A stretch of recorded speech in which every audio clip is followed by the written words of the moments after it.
Today we talk about World of Tanks and its balance in the game, so be sure to stay tuned because we're going to cover everything that you need to know about game balance, the sort of things that Wargaming have been doing to try and combat the unbalanced nature of World of Tanks console. So yeah, leave your own comments in the comment section down below as to what you think of current game balance and the tanks that you would like to see changed so that they do become better.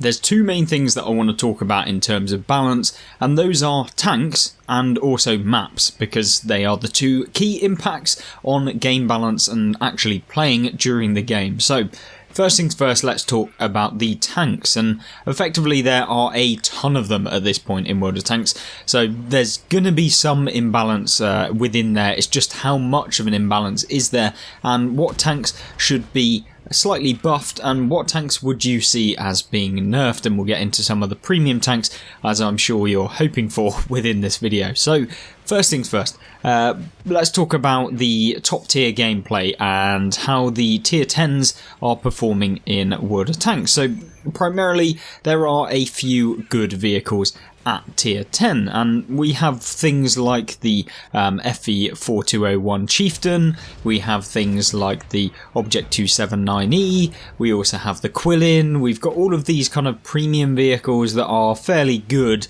and usually never bad at tier 10, which can be quite a problem when people buy their way to them by using free XP and converting into free XP and then buying these, and maybe they shouldn't actually be up at tier 10, which can cause it a little bit of an imbalance. But remember, the vehicles themselves are very, very good to the point where most people, when they're playing in them, are going to be doing really, really well. So there's not really much of a difference between a new player playing in something like the Quillin as opposed to someone who's played the game playing in a 113. And that is a big problem when it comes to trying to create gameplay that's kind of interesting and isn't just full of the same tanks within the game, because no one wants to join a lobby with 5 Super Conquerors, 5 Quillins, and also then like 5, I don't know, Waffles or something like that. You know, it would be very boring. So the kind of feature of World of Tanks is that all tanks should be somewhat similar. Some should have benefits over others, which are what we currently see within the game, at least to some degree.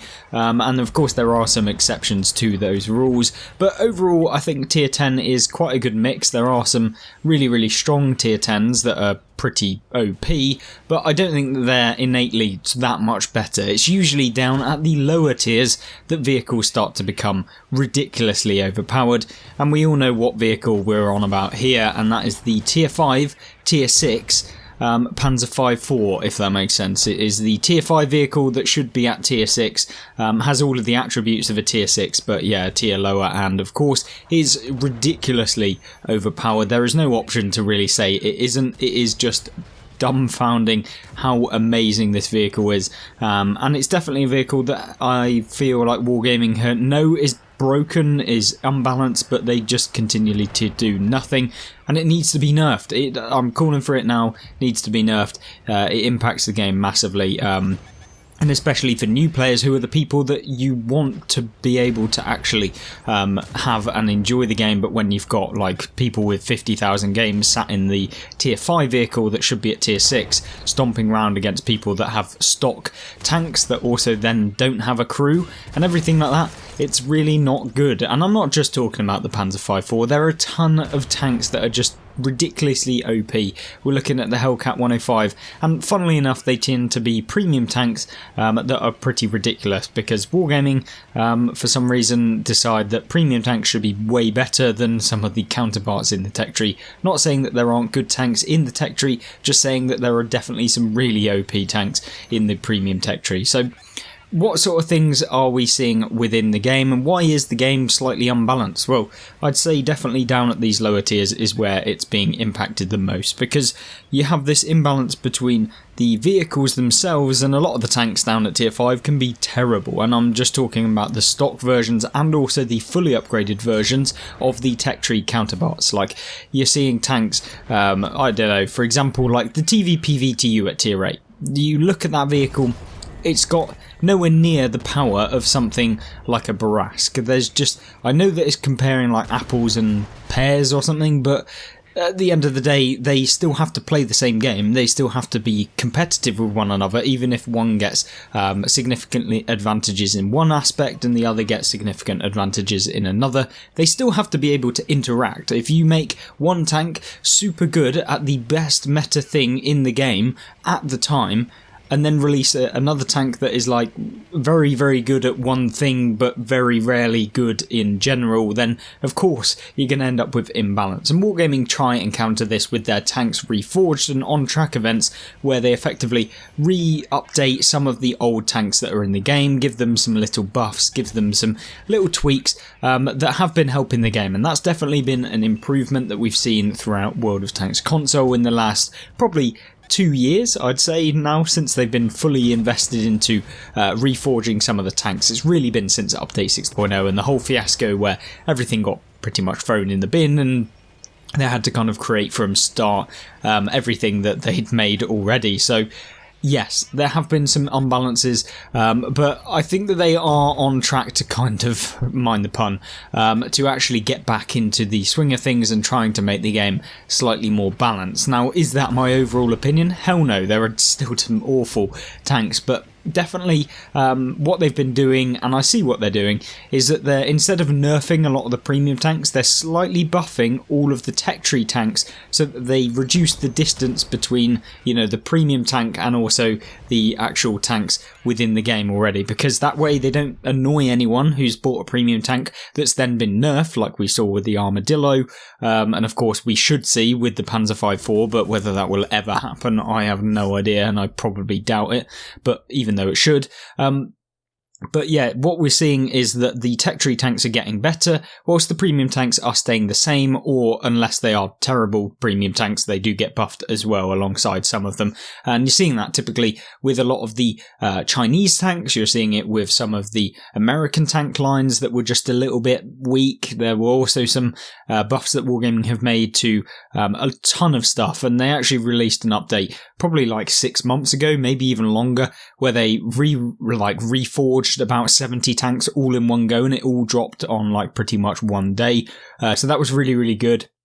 It definitely helped out a lot of the tech tree grinds. They removed a lot of the stock grinds that were absolutely useless. Things like the TVPVTU's grind was awful.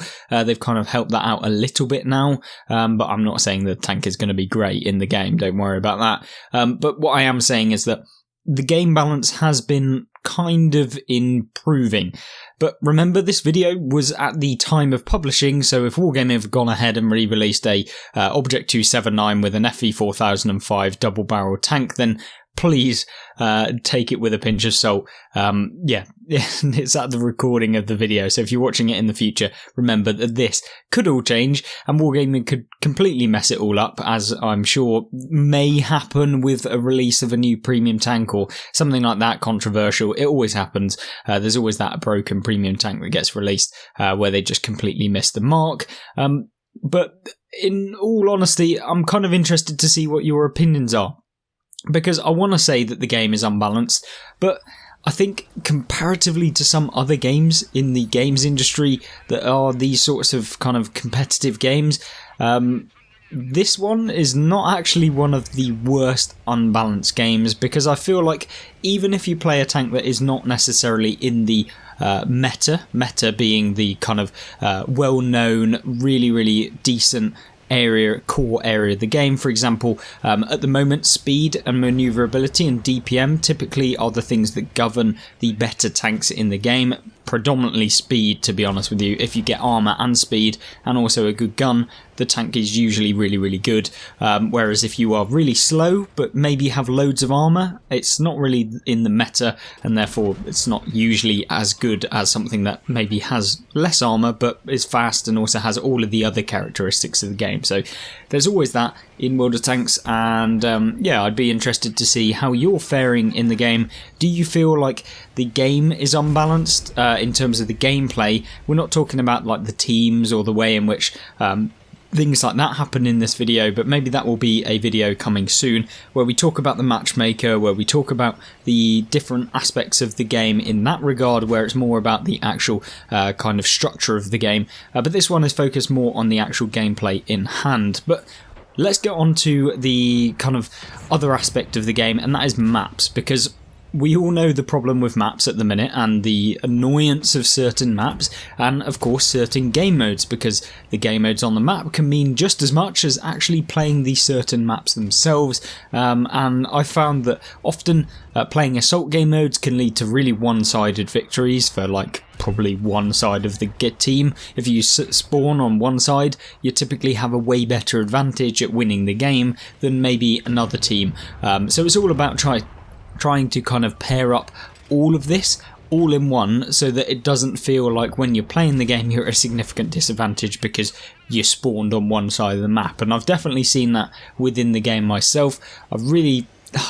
I don't like it when you get assault game mode. I'd love to actually turn it off, or have the option to turn it off, but I think due to Wargaming's limited matchmaking, whereby there's not actually that many players that actually play this game, at least comparatively to like PC, for example, where they can actually allow people to block certain maps, I think that would definitely be something that I would like, but it probably won't work in reality, because you might end up spending ages in the queue waiting for a game because everyone's blocked Himmelsdorf.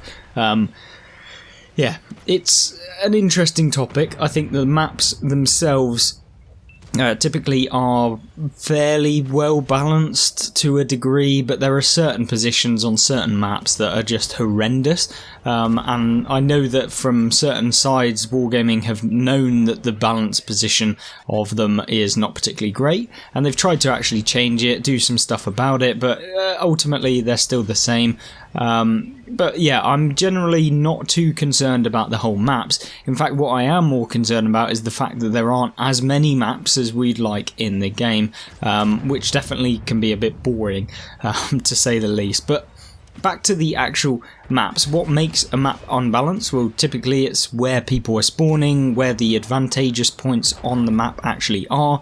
For example, if you're playing on Mountain Pass, for example, you may have an advantage position of a hill area that is way better to be able to get more view range around everywhere else, whereas the other hill might get a less of a view range, and so you're not actually got the same sort of position.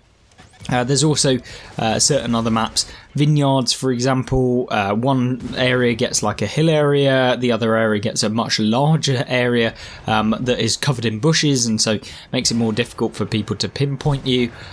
So there's a few different changes that I would make, and ultimately you don't want exactly the same map either side, so you don't want a parallel map or a mirrored map whereby, you know, one side has exactly the same as the other, because it doesn't create any diversity, doesn't create interesting gameplay, and everyone will be doing the exact same in the game.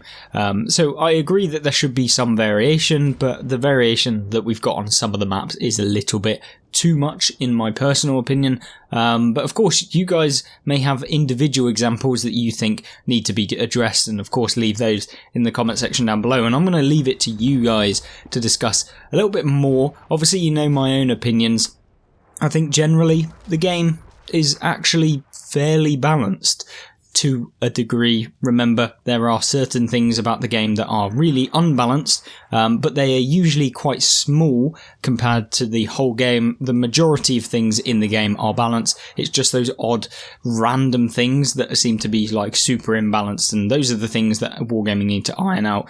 We've already talked about them, certain premium tanks, and of course making sure that all of the maps kind of follow the same guidelines. And the one key thing about the maps that I don't like, and actually we should talk about it before the video ends, is that there should definitely be more emphasis on creating maps that are available and usable for all tank classes, because there's so many maps in the game right now that if you're playing in a light tank, it's just going to suck. There's nothing you can do. There are some maps where if you play in a tank destroyer, there's nothing you can do. There are some maps where if you're playing in a medium tank, there's a lot less that you can do.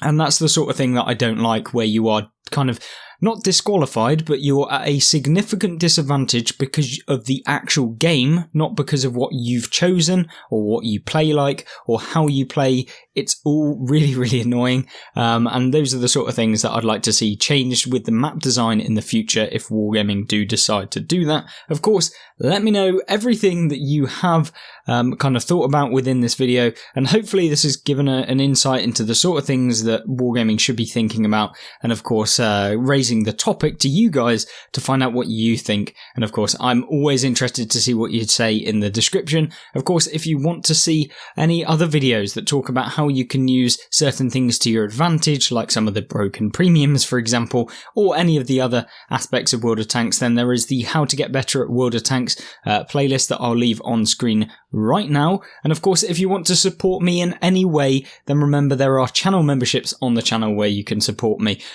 for more than just your viewership, which I really thoroughly appreciate everyone for watching the videos. But of course, yeah, once again, thank you very much, and I'll see you there. Goodbye.